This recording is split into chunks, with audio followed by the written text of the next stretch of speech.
this is like a tip that I use for myself. Honestly, I'm the type of person that always leaves everything last minute.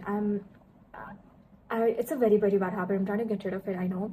But I honestly leave everything either 2 days before the exam, 3 days before the exam, even the night before the exam.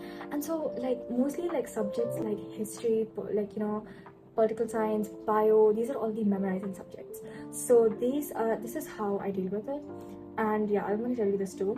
Now, first off, like, there's some subjects like maths and physics, we cannot memorize them. We have to understand, we have to practice a million times so that we can actually do well in the exam. But there are some subjects where you can memorize the night before and you can actually do well. So I don't have time for all subjects. I have flipping 10 subjects to study for, so I have quite a lot of things that I need to do. So obviously there's going to be one subject or another that I'm going to leave last minute, and it's mostly like the memorizing subject. Okay, I'm not a big fan of memorizing at all. Let's just get on the video. Okay,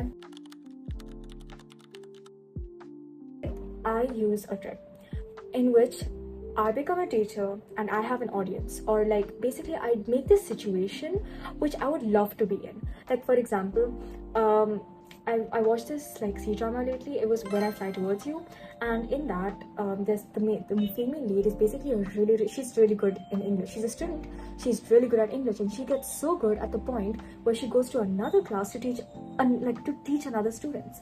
And after seeing that, I was like, wow, that would be so cool if I was in that position. And then you can just imagine, like, your brain, you can just imagine whatever the heck you want. And so like I just imagine that, like, for example, if I want to memorize something, I just look at it once, I read through it, and then I close the book. I act like I'm teaching another class, and I just feel like, wow, I literally just got selected to teach another class. I'm so good at this. And I just teach another class, and I just act like I'm doing that. I'm all alone in the room, there's no one there. I just teach the flipping air. So yeah, and it really, really works for me.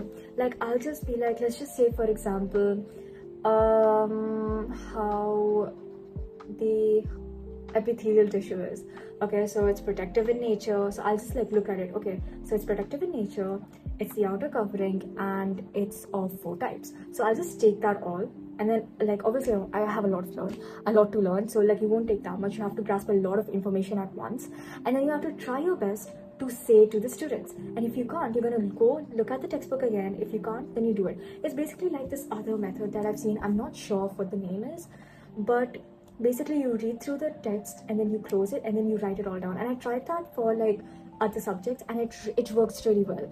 You look at a basic piece of information, you read it several times, and you learn whatever you can, and then you close the book, you write whatever you remember, and then you open the book again, and you see whatever you learned, whatever you knew, whatever's there, that's a good thing, you probably remember it. And whatever you don't know, you write it down, and then you literally repeat it again and again. But like, the thing is, that's way too time consuming. I'll have a lot of time to write it. So basically, yeah. Okay, now this other thing that I do is like history. I have so much to learn, I have so much to memorize.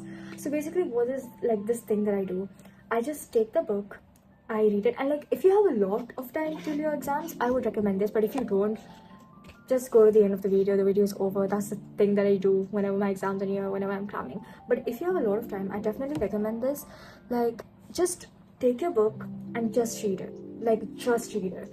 And if you can, just make a goal, like, just read 1 page a day, read 1 chapter a day. Like, that'll help you a lot the day before the exam. And I want you to highlight the points which you have to like remember. Now the next time, like let's just say 1 week later, you open the book again, like basically like active recall, open the book again, and when you're like feeling too lazy, just read the points you just like underlined. And so do that again and again, and you'll remember the points, that basically like the important points, you know. So yeah, that's it. I really hope that this video helped you guys, and yeah, definitely subscribe, like, and yeah, okay, bye.